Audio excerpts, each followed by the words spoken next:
ষড়যন্ত্র এখনো থেমে নেই।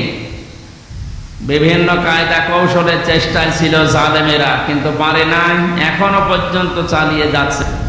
শুধু এ না, এদেশে যত মানুষ অত্যাচার জুলুম নির্যাতন চালিয়েছে প্রত্যেককে যদি রিমান্ডে আমার সাথে যা করেছে ওইটুকু করে, ও সব সত্য কথা বলবে। মাটির নিচে নিয়েছিল, মাটির নিচে নিয়ে চোখ বাঁধা কালো কাপড় দিয়ে, পেছনে হাত বাঁধা। পেছনে যদি এমনি হাত বাঁধে, হ্যান্ডকাপ, ওটা এমনিতে হাত কেটে যায়। পেছনে হাত দিয়ে যদি উপরের দিকে টান টান করে রাখে 11 ঘন্টা। আপনি বলেন সত্য বলেন আর মিথ্যা বলেন, যা বলবে বাবা সব ঠিক আছে।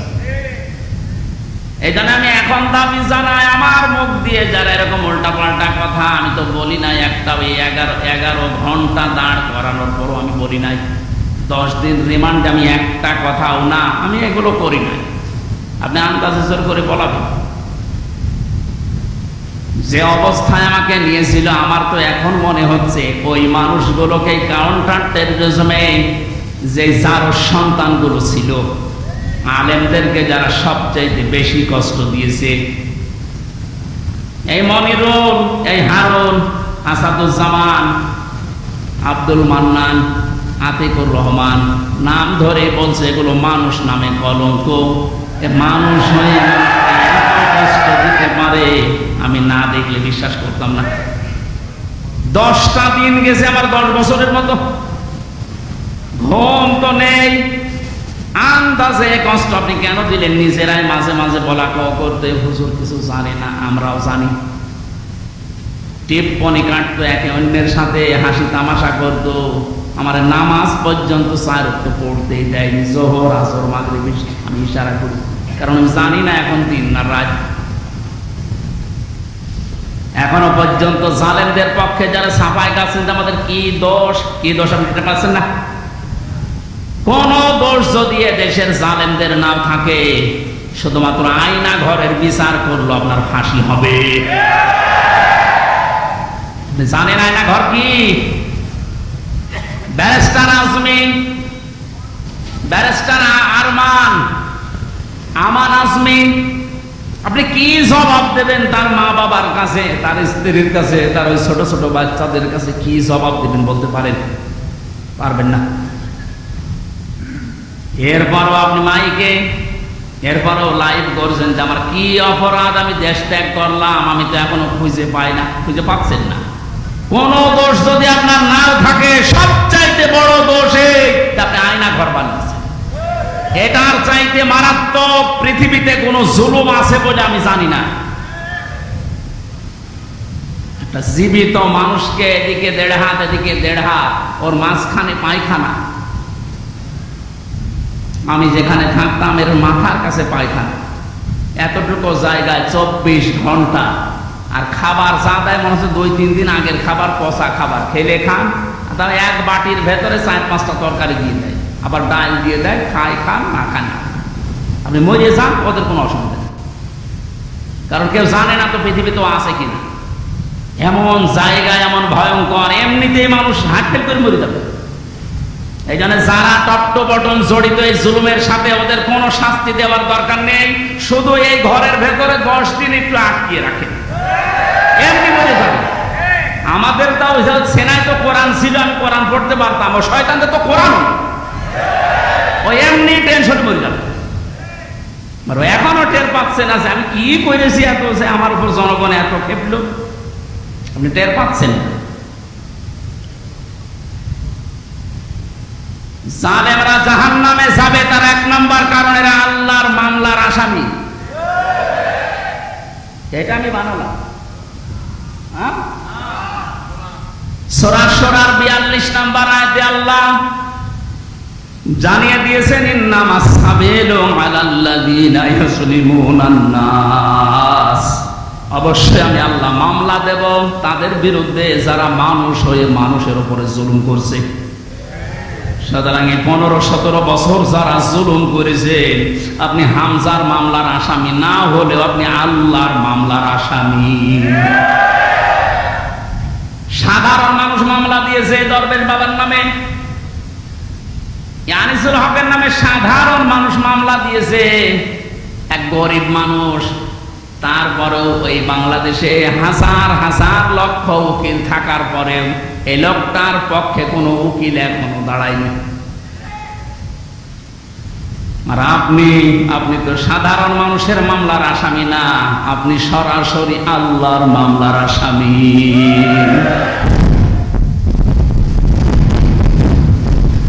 আমাদের সাবধান হওয়া দরকার, এখান থেকে শিক্ষা নিতে হবে।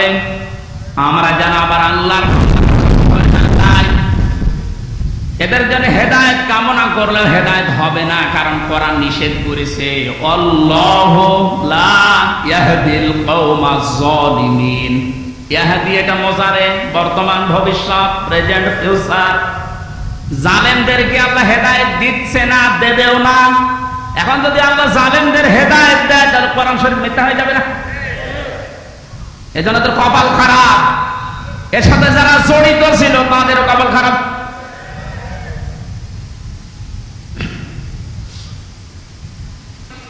বড় ব্যথা নিয়ে কথা বলছি। এই জালেমদের জুলুমের কারণে আমার ছোট মেয়েটা আজ পর্যন্ত আমার চিনি না, আমার কাছেও আসতে চায় না, ভয় পায়। কি করেছিলাম? কোরআন হাদিসের কথাগুলো ওপেন ভাবে বলতাম, গোপন রাখতাম না, এইটাই আমার অপরাধ। এতটুকুর জন্য আপনি 3টা বছর আমার নষ্ট করবেন আর এত কষ্ট আমার দেবেন? এটা ধরে নিয়েছে, বসিয়ে তো ছেড়ে দিলেই হইতেছে, এইভাবে বলতে নেই। আমি তো সংশোধন হয়ে যেতাম। ওর 8 মাস 9 মাস বয়সে আমি রেখে এসেছিলাম, 3 বছর পর এখন ওর বয়স 4 বছর, এখনো পর্যন্ত স্বাভাবিক না, আমার কাছে আসতে চায় না। কেন আপনি কাজ করলেন? কি জবাব দেবেন বলেন তো? এই জন্য মাওলানা মামুনুল হক এই কথাটা বারবার আমাকে শোনাতেন, জালেমদের বেঈমানদের কোনো জানাজা নেই, জানাজা মানে তাকে সাক্ষী দিয়ে আল্লাহর কাছে পৌঁছিয়ে দিতে ভালো ছিল, এ কথা বলা যাবে? এই জন্য আমরা সাবধান হচ্ছি, আপনাদেরকেও সাবধান করছি। এখনো জুলুমের পক্ষে যদি আপনি স্ট্যাটাস দিয়ে যান, জুলুমের পক্ষে ছাপায় গান, আপনিও জানেন, আপনিও চিহ্নিত। আপনি মারা গেলে আপনার জানাজা পড়া, কবরে দেওয়া জায়েজ নেই, কারণ আপনি এমনিতেও জাহান্নামে যাবেন, অমনিও জাহান্নামে যাবেন। জালেমের জন্য জান্নাত হারাম। কথা বলছেন না কেন? জালেমের জন্য জান্নাত হারাম, মানে জালেম হচ্ছে আল্লাহর মামলার আসামি। এটা ছোটখাটো বিষয় না, অনেক ওজনওয়ালা কথা। আল্লাহ, আমরা অনেকেই মনে করি আল্লাহ কি দেখে না, ব্যারিস্টার আর মানে এই কষ্ট কি আল্লাহ দেখে না? হাওয়ালা তাক সাবানাল্লাহ গাফিলান আম্মা ইয়াফআলুন ইন্নামা ইউআখিরুহুম লিয়াউমিন তাশখাসু ফীহিল আবসার। আল্লাহ পাক বলেন, হে নবী, আপনি কি মনে করেন যে জালেমদের সম্পর্কে আমি কোনো খোঁজ রাখি না? আমি সবচেয়ে বেশি খবর রাখি জালেমদের ব্যাপারে। ওদেরকে আমি ছাড় দিয়েছি ওই দিন পর্যন্ত যেদিন চক্ষু উল্টিয়ে যাবে। আজ ঠিক তাই হচ্ছে। জালেমদের সাথে দেশের মানুষেরা এমন আচরণ করেছে, অনেকেই চোখ উল্টিয়ে আটকে উঠছে। হইল কি? বিশেষ করে ঝিনাইদহ কিরণ চেয়ারম্যান, ওরে পিটিয়ে মেরে জালেমকে গাছের সাথে না ওই পিলারের সাথে টাঙিয়ে মরার পর পিটিয়েছে। দুনিয়া আটকে উঠেছে। হচ্ছে কি? আবু সাইদকে যে লোকটা সজ্ঞানে স্বেচ্ছায় গুলি করে হত্যা করেছিল, তার জনগণ পিটিয়ে ন্যাংটা করে টাঙিয়ে রেখেছে, তাও উল্টো করে। ইন্নামা ইউআখিরুহুম লিয়াউমিন তাশখাসু ফীহিল আবসার। আমার তো মনে হচ্ছে কোরআনের আয়াত এখন খাপের খাপ, মমতাজের বাপ সব মিলিয়ে যাচ্ছে। জালেমদেরকে আমি আর একটা স্মরণ করাচ্ছি, এখনো যারা জালেমদের পক্ষে কথা বলেন, জালেমদের পক্ষে যারা আছেন তারা সাবধান হন।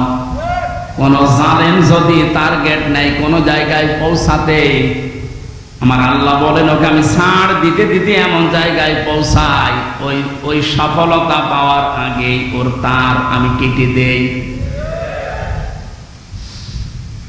এটা তাফসীরে তাবারীর ভেতরে আছে, যদিও দুর্বল, তার জন্য শিক্ষার জন্য আমি বলছি। হযরতে হুদ আলাইহিস সালাম দাওয়াতি কাজ করছিলেন, সবচেয়ে বেশি বাধা তাকে দিয়েছিল ওই জামানায় যে লোকটার নাম আমরা শুনি জান্নাত বানিয়েছিল সাদ্দাত। যখন হযরতে হুদ আলাইহিস সালাম দাওয়াত নিয়ে গেলেন, যে জান্নাতের কথা জাহান্নামের কথা তাকে শোনালেন, আল্লাহর নাফরমান বান্দা ডাক দিয়ে বলে, তুমি আল্লাহর নবী দাবি করো, তোমার আল্লাহর জান্নাত আমার লাগবে না, আমি নিজে জান্নাত বানাবো, তুমি শুধু জান্নাতের আইটেম গুলো বলো যে কি কি পাওয়া যাবে। হযরত হুদ নবীর কাছে সব শুনলেন যে স্বর্ণের ইট হবে, রূপার ইট হবে, বিশাল সাম্রাজ্য তার, যেখানে যত স্বর্ণ পাওয়া যায়, রূপা পাওয়া যায়, সবগুলো পেয়াদাদেরকে দিয়ে জোগাড় করেছে এক জায়গায়। 22,000 শ্রমিক কাজে লাগিয়েছে। 20 বছর ধরে ধরে জান্নাত মনের মতো করে বানাচ্ছে। হযরত হুদ আলাইহিস সালাম যা যা বলেছিলেন একেবারে ওইভাবে হুবহু বানানোর চেষ্টায় আছে। স্বর্ণের ইট তৈরি করার জন্য তো সোনা লাগবে, যেখানে যা পাওয়া যায় সব নিয়েছে। মুফাসসির লিখেছেন আল্লাহর এক বান্দি বিধবা, বিয়ে হওয়ার পরে স্বামী মারা গেছে, মা বাবা নেই, এতিম। এই মেয়েটার স্বর্ণ ধরে যখন টান দিয়েছে, মেয়েটা তখন মাটিতে গড়াগড়ি দিয়ে কান্নাকাটি করেছিল যে আল্লাহ, আমি একেবারে নিঃস্ব মানুষ, আমার স্বামী নেই, মা বাবা নেই, আমার শেষ সম্বলটুকু কেড়ে নিয়ে যে জালেম তার স্বপ্ন পূরণ করার জন্য ইচ্ছা পোষণ করেছে, তার এই স্বপ্নের জান্নাতে তুমি তাকে পৌঁছাতে দিও না। এ দোয়াটা করেছিল ওই বিধবা, ওই মজলুম মহিলা। আল্লাহ রাব্বুল আলামিন বলেন পৃথিবীতে 3 জনের দোয়া সঙ্গে সঙ্গে কবুল হয়ে যায়, কোনো পর্দা থাকে না, তার ভিতরে একজন মাজলুম। এই যদি সত্যিই মন থেকে কিছু বলে, আল্লাহ পাক ওটার সঙ্গে সঙ্গে আরশে তুলে নেয়। এটার প্রমাণ এ হারুন। আমি রিমান্ডে থাকাকালীন জেলখানায় ছিলাম প্রথম 2 মাস ওই ছোট হুজুরের সাথে, যে রফিকুল ইসলাম মাদানী। আমার রাতের বেলা কেঁদে কেঁদে বলতো যে রিমান্ডে নিয়ে আমার ওই যে কি ঢাকার হাতির জেল, রাত 12:30 1টার দিকে ওখানে নিয়ে গিয়ে সম্পূর্ণ উলঙ্গ করে আমার ছবি তুলে হাতের ভেতরে সিগারেট লাগিয়ে বলতো, খান, আমরা ছবি তুলবো, এইটা ছেড়ে দিয়ে জনগণকে জানাবো যে হুজুরের 2 নম্বর। আজকে দেখলাম বলছিল যে আমি ওই দিনই আল্লাহর কাছে ওই মাজলুম অবস্থায় আকাশের দিকে তাকিয়ে দোয়া করেছিলাম, মাবুদ, জীবনে যদি কিছুই তোমার দরবারে ভালো না লাগে, কবুল না হয়, আজকের যে দৃশ্য, আমার শরীরে এক টুকরা পোশাকও নেই, তুমি দেখতে পাচ্ছ। আমি একটা যুবক মানুষ, আমার অনেকে মনে করি ছোট মানুষ, পিসকি মানুষ না, ওর বয়স এখন 27-30 বছর, কারণ ওই সময় ছিল 27 জেলখানায় 3 বছর, 30 বছর বয়স। 30 বছর বয়সের মানুষ কি ছোট? কথা বলেন। দোয়া করেছিল, মাবুদ, তুমি আমার এই দোয়াটা কবুল করো, মাজলুম অবস্থায় তুমি তো মোনাজাত ফেরত দাও না। এই হারুন, এই টিভি হারুনের কারণে আজ আমার এই অবস্থা। ও নাকি অর্ডার দিয়ে দিয়ে আমার এটা করাচ্ছে। জিজ্ঞাসা করেছে যে অফিসার করেছিল, স্যার আপনি সত্যি করে বলেন তো, আমার যে হাল করলেন, এ না যে হাল অবস্থা, হারুন স্যার কি জানে? ওরা হাসি দিয়ে বলেছে, হারুন স্যার জানে মানে ওই করাচ্ছে। সঙ্গে সঙ্গে ওই সময় দোয়া করেছিল, মাবুদ, তুমি ওকেও আমার মতো এরকম কিছু দেখায়ও। দেখিয়েছেন আল্লাহ জনগণের সামনে, আমার আল্লাহ এই পৃথিবীতেই দেখিয়ে দিয়েছে কিভাবে লজ্জায় স্থান মানুষকে দেখাচ্ছে এই শয়তান। আমার একজন দেখিয়ে বলছে, হুজুর এই দেখেন কারবার। আমি নাউজুবিল্লাহ আস্তাগফিরুল্লাহ, কি ও কয়েকদিন পরে স্ট্যাটাস দিয়েছিল, আমি বাইরে যেতে পারি না, বাইরে গেলেই মানুষ বলে 3 ইঞ্চি। কি একটা অপমান! মাত্র কয়েক সেকেন্ডের ভিডিও পাস হয়ে ওর সব হারিয়েছে।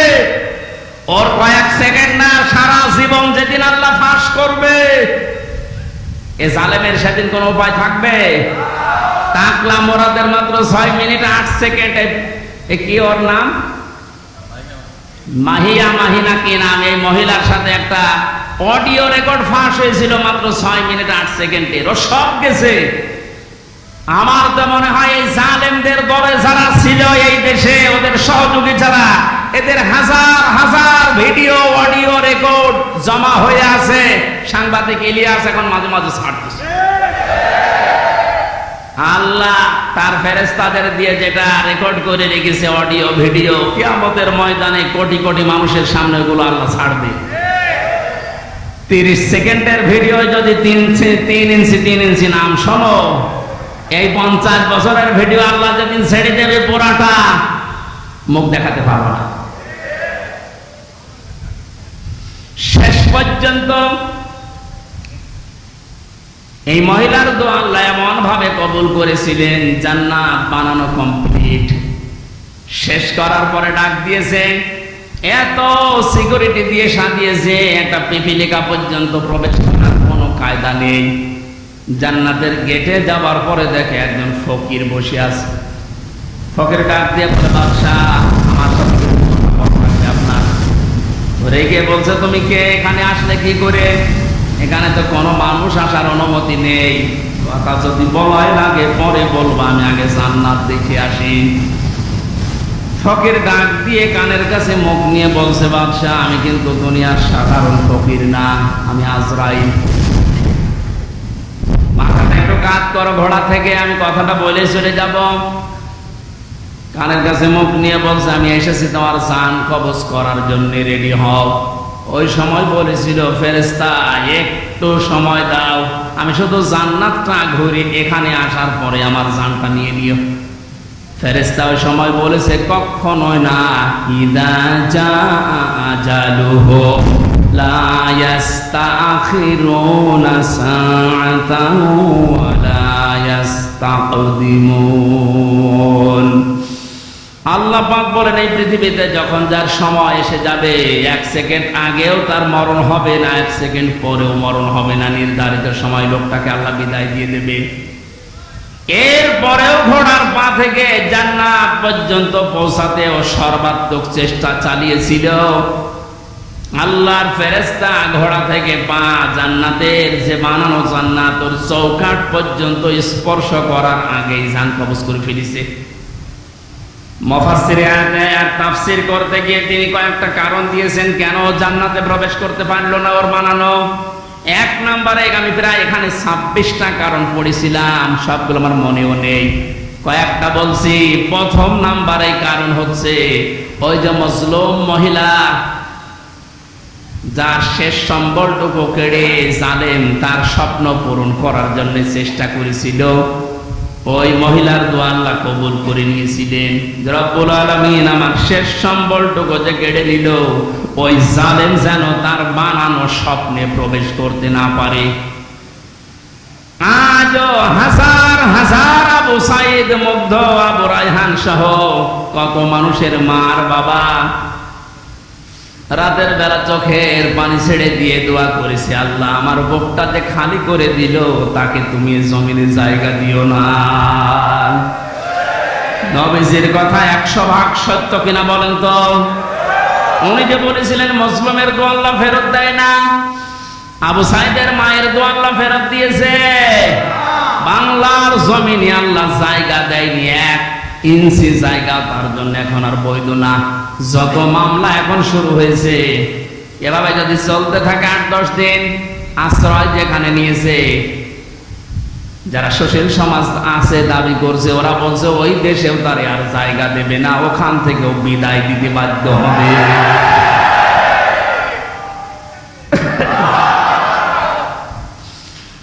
আমার ফরিদপুরবাসী জালেমদের জন্য সব জায়গা আল্লাহ অবৈধ ঘোষণা দিয়েছেন, জালেমদের কোনো জায়গা পৃথিবীতে নেই। কারণ সবচাইতে বেশি আল্লাহ খেয়াল করেন জালেমের জুলুমের দিকে।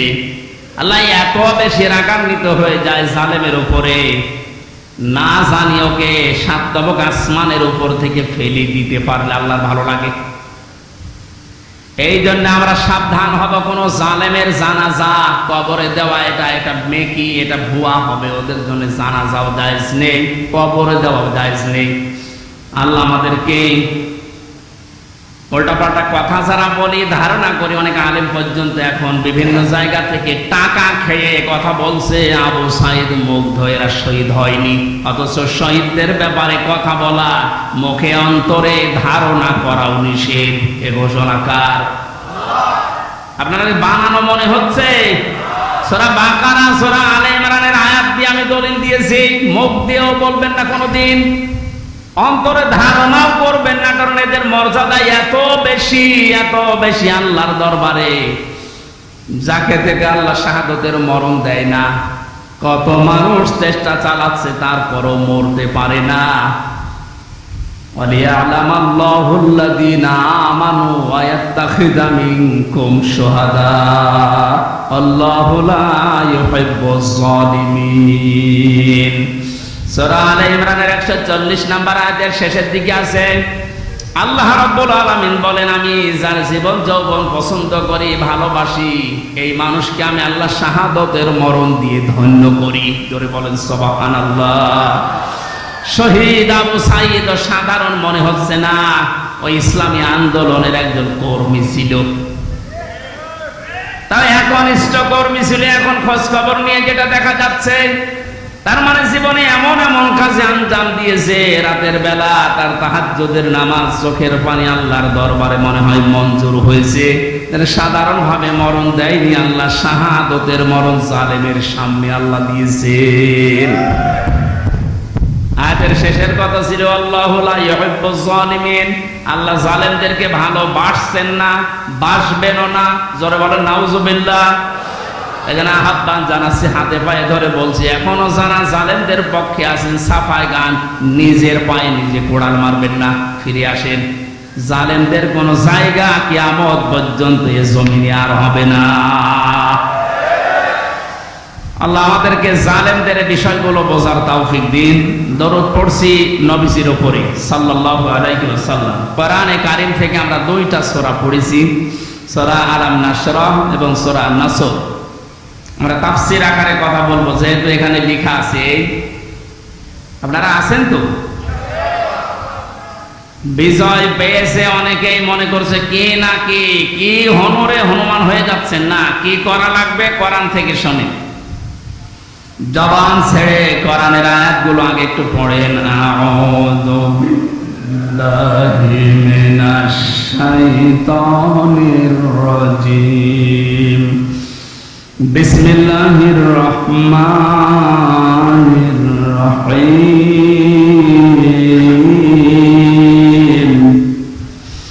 ইযা জাআ নাসরুল্লাহি ওয়াল ফাত ওয়া রাআইতান নাসা ইয়াদখুলুনা ফি দীনিল্লাহি আফওয়াজা ফাসাব্বিহ বিহামদি রাব্বিকা ওয়াস্তাগফির ইন্নাহু কানা তাওয়াবা।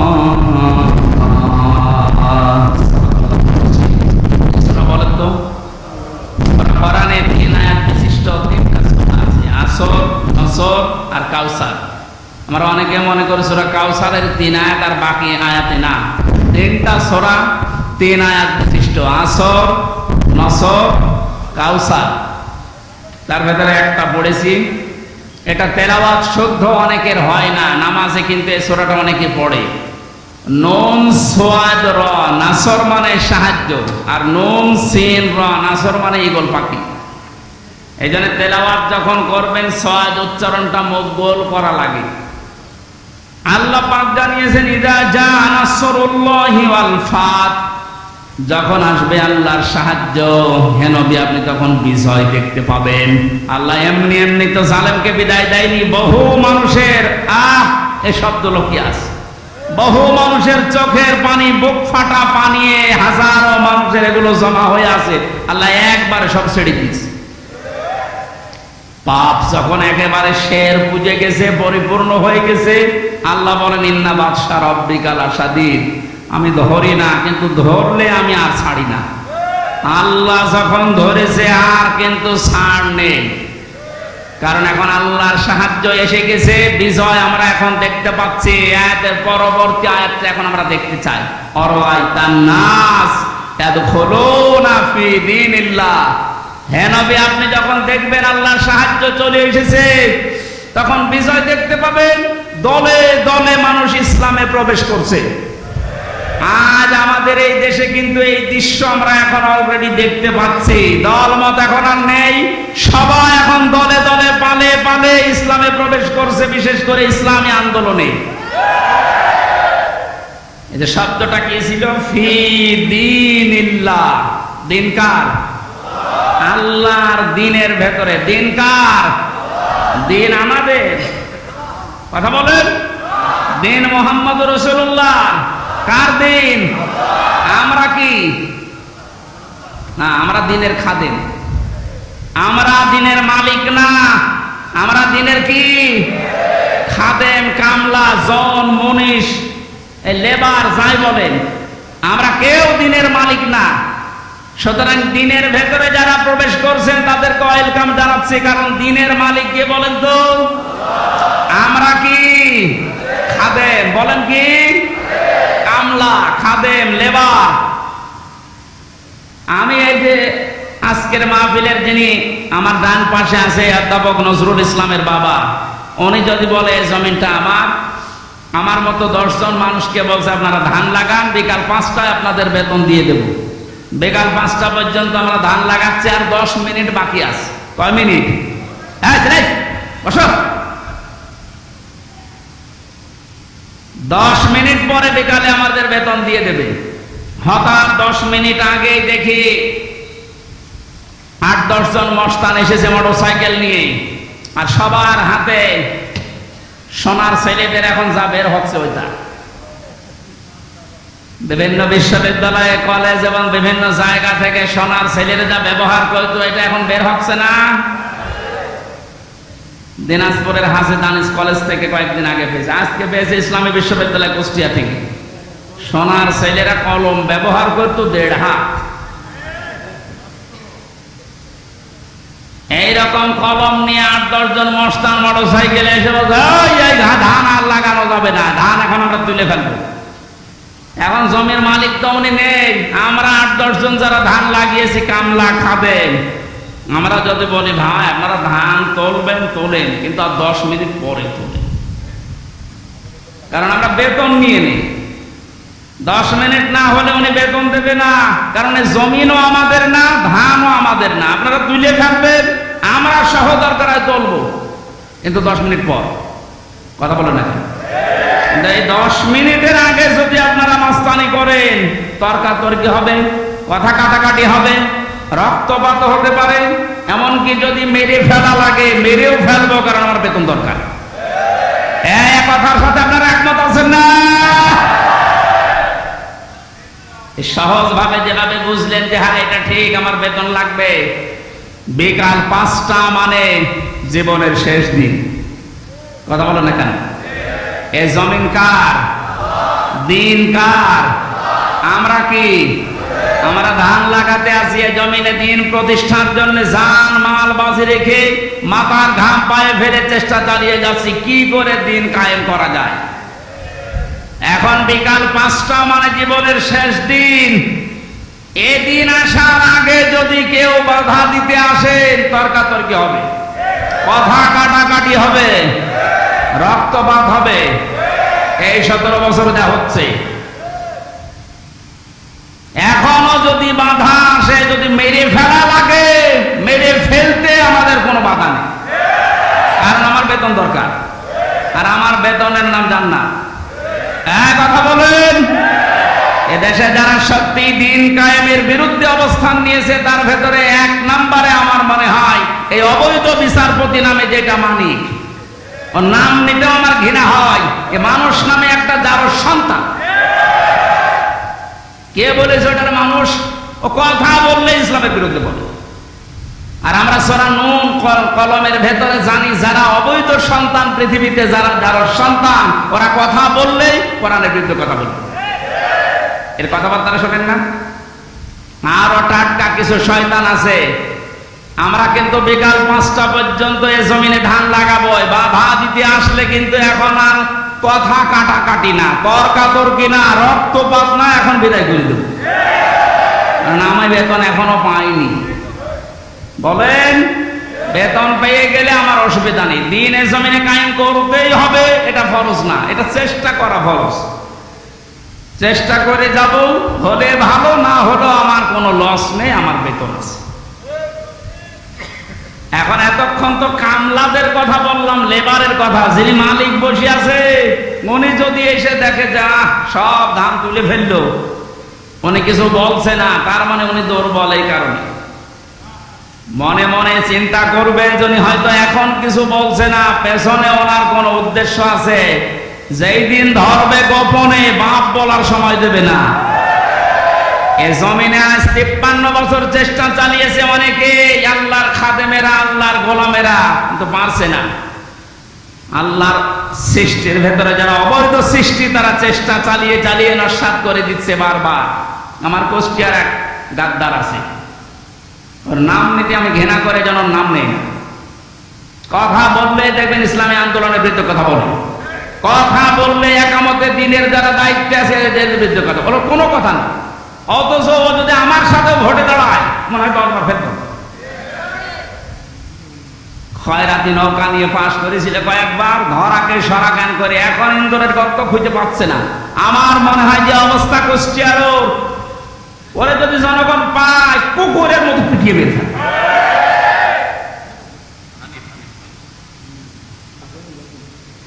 না, ও নাম আমি নিই না, নাম থাকো কি হক ননো দিয়েছে। শয়তান শয়তানি করার জায়গা পায় না।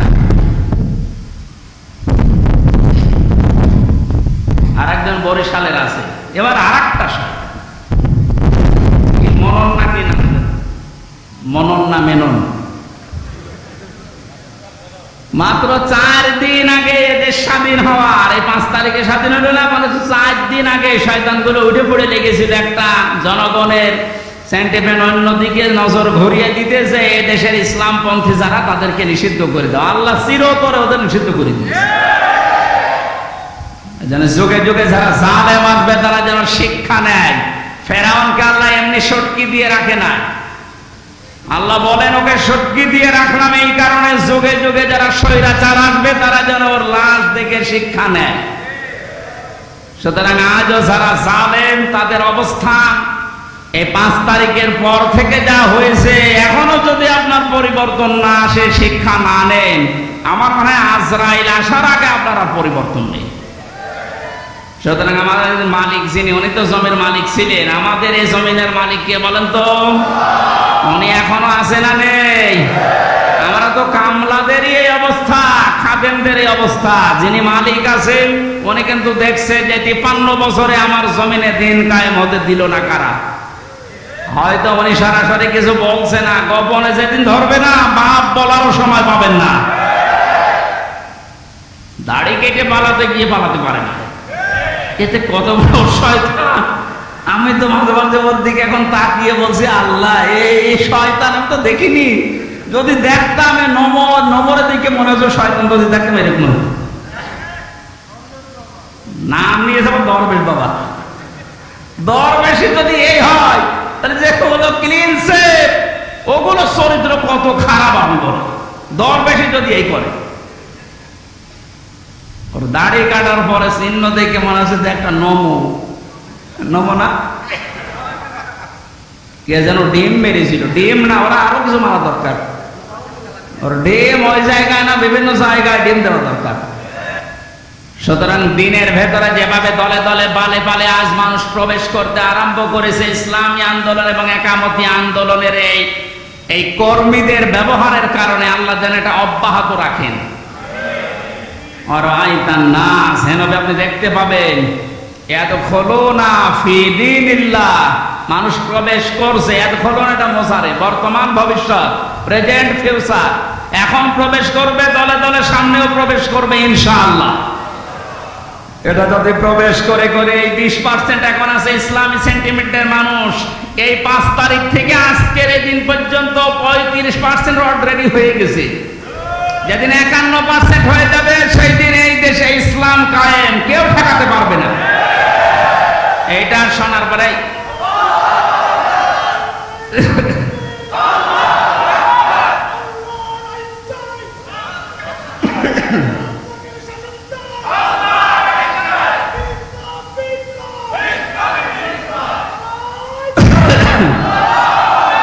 এই দৃশ্য দেখে অনেক জালেমের এখন গাত্রদাহ কিন্তু অলরেডি আরম্ভ হয়ে গেছে। ওরা তলে তলে ষড়যন্ত্র করছে, না অন্য কেউ আসুক, ইসলাম যেন দেশে না আসে। কিন্তু বাংলার জনগণ যেভাবে জুলুমের শিকার হয়েছিল, এরা কিন্তু অলরেডি বুঝে ফেলেছে যে ইসলাম ছাড়া মুক্তির আর কোনো পথ আমাদের নেই। ইসলামের হাতে যদি দেশটা তুলে দেওয়া যায়, যার যে অধিকার, যে ধর্মের লোক হোক, তার অধিকার সে ফিরে পাবে। এক কথা বলেন না কেন? অতীতের ইতিহাসগুলো আমরা পড়েছি, দেখেছি, এইটাই পেয়েছি, এটা আমরা সামনেও দেখতে চাই। কারণ এই 53 বছর বিভিন্ন মানুষ এই দেশটা চালিয়েছে, আমরা দেখলাম। কথা বলেন না কেন? বাবা চালিয়েছিল, স্বামী চালিয়েছে, কারো কারো চাচাও চালিয়েছে, বউ চালিয়েছিল, ভাবি চালিয়েছিল। এখন শুধু দেখতে বাকি আছে যে এই কোরআন দিয়ে দেশ চললে কেমন দেখা যায়।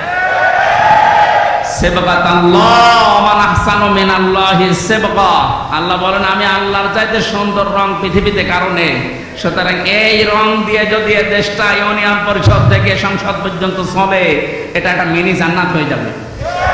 মুসাফির অবস্থায় আছি, মাজলুম অবস্থায় এখনো আছি, এখনো মাজলুম নেই, কারণ এই জেলা আমার জন্য নিষিদ্ধ ছিল, আল্লাহ ওপেন করে দিয়েছে। এখন আর মুসলিম নেই। যারা বাধা দিত ওই জালেমরা, এখন ওই শয়তানরা আমাদের কাছে অনুমতি নিয়ে কাজ করছে।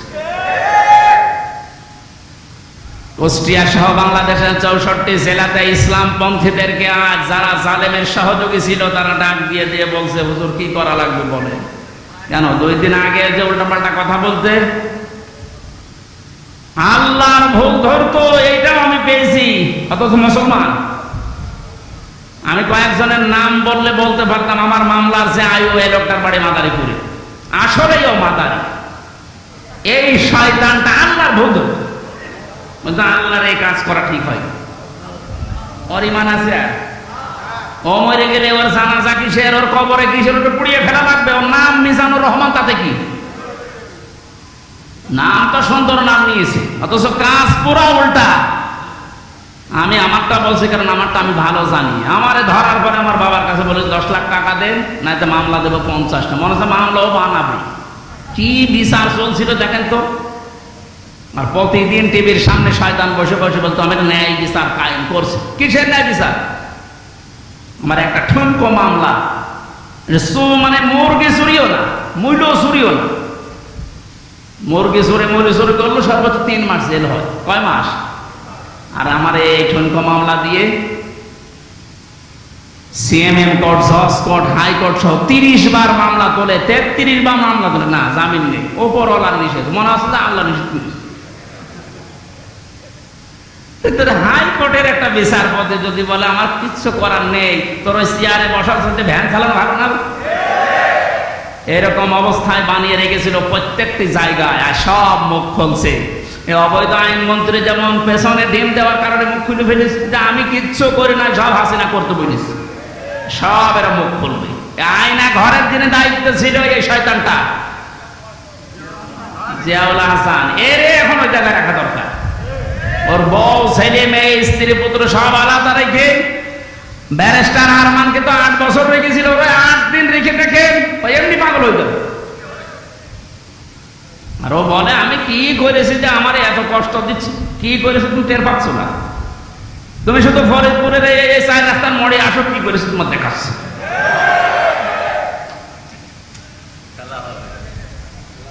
খেলা হবে, সে খেলা পালিয়েছে। এ কথাটা বলার কারণ হচ্ছে অনেকে এখনো ষড়যন্ত্র করবে, যে জানছে যে এভাবে 20% ইসলামী মানুষ ছিল এই দেশে, 96% যদিও মুসলমান, কিন্তু ইসলাম কায়েম করা লাগবে এরকম পক্ষে ছিল মাত্র 100 জনের 20 জন। এই 5 তারিখ থেকে আজকের এই দিন পর্যন্ত জরিপ বেরিয়েছে 35 জন হয়ে গেছে। যদি আর একটু এভাবে যেতে যেতে 51 ভাগ হয়ে যায়, এ দেশে ইসলাম কায়েম ঠেকাবে কার বাবার শক্তি আছে বল? এখন জালেমরা এই কথা, এই দৃশ্য দেখে বসে থাকবে? ওরাও চেষ্টা চালাচ্ছে, চেষ্টা চালিয়েও ব্যর্থ হচ্ছে বারবার। এখন আবার হিন্দুদের লাগিয়েছে, পারবে না, কোনো চেষ্টা সফল হবে না। কারণ এই দেশের বিজয় আল্লাহ, শুধু ছাত্রদের নাম বলছি, শুধু ছাত্রদের না, হাজার হাজার মজলুমের চোখের পানি এই বিদায়ের পেছনে লুকিয়ে আছে। আল্লাহ তুমি যেহেতু ঘোষণায় দিয়েছো যে ফিদিনিল্লাহি আফওয়াজা, দলে দলে মানুষ প্রবেশ করবে, তোমার সাহায্য যখন এসেছে, বিজয় যখন আমরা দেখতেই পেলাম, অন্তত দলে দলে তোমার বান্দাদেরকে ইসলামে তুমি প্রবেশ করাও। ফাসাব্বিহ বিহামদি রাব্বিকা ওয়াস্তাগফির। আল্লাহ বলেন এখন তোমাদের কাজ কি হবে? যখন দেখবে যে দলে দলে মানুষ প্রবেশ করছে, তখন কাজ হবে আল্লাহর হামদ করা, প্রশংসা করা। হামদ কি? আজ এই হামদ শব্দটা নিয়ে ভেজাল আছে। বাংলাদেশ, ভারত, পাকিস্তানের বিভিন্ন জায়গায় আল্লাহর হামদের নামে যত রকমের শিরিক বেদাত হচ্ছে, এর নাম হামদ না। জিকির একটা প্রশংসা না? হামদ না? এই হামদকে নিয়ে আজ হাজারো মানুষ শিরিক বেদাতের ভেতরে লিপ্ত হয়ে গেছে, এ জেলাতেও আছে। সুতরাং আপনাদেরকে আমরা আহ্বান জানাবো, আল্লাহর হামদ যেভাবে করা লাগে প্রশংসা, ঠিক ওইভাবে করেন। আল্লাহর আইন প্রশংসা করা, এটা আল্লাহর সবচাইতে বড় হামদ। কথা বলুন। এর ভেতরে 500 আইন আছে। কয়টা? এটা যদি এদেশে প্রতিষ্ঠিত হয়ে যায়, আল্লাহর হামদ তখন কার্যকর হবে। আস্তাগফির, ইস্তেগফার করা লাগবে। ইস্তেগফার আর তাওবা এক জিনিস নয়। কেউ যদি সব সময় শুধু আস্তাগফিরুল্লাহ আস্তাগফিরুল্লাহ আস্তাগফিরুল্লাহ পড়তে পারে, তাহলে তার টেনশন আল্লাহ নিজের থেকে দূর করে দেয়। এই আমলটা আমি সহ যারা এসেছি জারি রাখবো, সব সময় যেখানে থাকবেন সব সময় আস্তাগফিরুল্লাহ আস্তাগফিরুল্লাহ মনে মনে জোরে জোরে পড়ে। আর তাওবা এটা আলাদা জিনিস। তাওবা যদি সত্যি কেউ করে, ওর পেছনের অপরাধ আল্লাহ শুধু মাফ করে না, পুরা জায়গাটা আল্লাহ ফাঁকা করে দিয়ে নেকি দিয়ে ভরাট করে দেয়। এই জন্য ইন্নাহু কানা তাওয়াবা, অবশ্যই আল্লাহ তাওবা কবুলকারী। আমরা এই বিজয় পেয়ে, এই সাহায্য পেয়ে আমরা যেন উচ্ছৃঙ্খল হয়ে না যাই। আমাদের বাংলাদেশ জামাত ইসলামী কেন্দ্রীয় আমির যিনি আছেন ডাক্তার শফিকুর রহমান, ওনার পক্ষ থেকে আহ্বান জানিয়েছে 5ই আগস্ট স্বাধীনতা আন্দোলনে যেসব ছাত্র জনতা এবং ভাইয়েরা বোনেরা শহীদ হয়েছেন, তারা এখনো হাজার হাজার অসুস্থ হয়ে পড়ে আছে। কুষ্টিয়ায় 5 তারিখে 14 জন শহীদ হয়েছে, প্রায় 100-র উপরে আহত হয়ে হাসপাতালে, কারো লজ্জার স্থান নেই। আমি গিয়েছিলাম হাসপাতালে দেখার জন্য, একজন আমাকে তার মা বলছে আমার ছেলের লজ্জার স্থান মুড়ে ছুটে গেছে, এই জায়গায় গুলি ঠেকিয়ে মেরেছে। এই গোপালগঞ্জে বাড়ি, সাহেব আলী নাম, দারোগা। এই জায়গায় ঠেকিয়ে বাচ্চাদেরকে মাথায় ঠেকিয়ে মেরেছে, একেবারে সরাসরি সাক্ষী আছে। এখন কুষ্টিয়ায় ঢুকতে পারে না, ওরা যদি পায় কুষ্টিয়াবাসী পিটিয়ে মেরে ফেলবে। একটা লোককে দেখতে গেলাম হাসপাতালে, সে বলছে আমার সামনে সাহেব আলী দারোগা আমার ছেলেকে একেবারে এই জায়গায় ঠেকিয়ে দিয়েছে, মারা গেছে। একটাই ছেলে ছিল, তার মা মারা গেছে এমনিতে আগে। লোকটা পাগলের মতো হয়ে গেছে। আমার যতটুকু সমর্থ ছিল শহীদদের বাড়িতে বাড়িতে গিয়ে এবং হাসপাতালে 2 মাস চলার মতো যা লাগে আমি দিয়েছি। এখন আরো যারা বিত্তবান আছে তাদের উচিত, কারণ তাদের জন্য আজ আমরা স্বাধীন হলাম, মুক্তভাবে নিজের মত প্রকাশ করতে পারছি, স্বাধীনভাবে বুক ফুলিয়ে কথা বলতে পারছি, ঘুরে বেড়াতে পারছি। এটা স্বাধীনতা না? কি অবস্থায় ছিলাম বলেন তো আপনি? বাংলাদেশে আমার বাড়ি এই পাশের জেলায়, অথচ এই জেলা আমার ঢোকা নিষেধ। বিয়ে খেতে এসেছিলাম, তারপর আসতে দেন। সুতরাং যারা শহীদ হয়েছেন তাদের জন্য আমিরে জামাত ডাক্তার শফিকুর রহমান আহ্বান জানিয়েছে যে যেখান থেকে পারেন অন্তত 1টা টাকা হলেও এই শহীদদের সুস্থতার জন্য, ওনারা বহু টাকা পয়সা বিভিন্ন জায়গায় দিয়ে আসতেছে, ওনাদের কয় টাকা আছে? টাকা পয়সা যারা মেরেছিলে দরবেশ বাবা, এর টাকা এখন এই শহীদদের দেওয়া দরকার। এর টাকায় অসুস্থ মানুষদেরকে দেওয়া দরকার। 24,000 কোটি না কত টাকা বাইরে পাচার করেছে, এক ব্যাংকে শুধু এত টাকা আছে দরবেশে। কিসের দরবেশ? এই জন্য বহু টাকা এখনো বাইরে যাদের পাচার করা আছে এই দেশে আছে, সব টাকাগুলো রাষ্ট্রে জমা দেওয়া দরকার। সব নিয়ে এসে রাষ্ট্রের উন্নয়নের কাজে লাগান, কোনো অসুবিধা নেই, দেশ দিন দিন উঠে যাবে। ওনার আহ্বান আপনাদের জানিয়ে দিলাম, যতটুকু সমর্থ আছে কেউ যাবেন না, যারা যাচ্ছে এনাদের কাছে দেন, এটা পৌঁছিয়ে দেওয়া হবে। ওনারা তো বিভিন্ন জেলায় এখন যাচ্ছে প্রত্যেক দিন। শহীদ আবু সাইদের বাড়িতে আমির জামাত 6 লক্ষ টাকা দিয়ে তার বাড়ি পর্যন্ত বানিয়ে দিয়েছে। মুগ্ধর বাড়িতে গিয়েছে, আবু রায়হানের বাড়ি ঠাকুরগাঁও, তার বাড়িতে গিয়েছে। এক মহিলা হিন্দু মারা গেছে বোনটা, তার বাড়িতে গিয়েছে। প্রত্যেকের বাড়িতে যাচ্ছে। আমি গরিব মানুষ, আমি যতটুকু পেরেছিলাম 3 বছরে জেলে আমার একদম শেষ করে দিয়েছে। يا نفس إن لم تظفري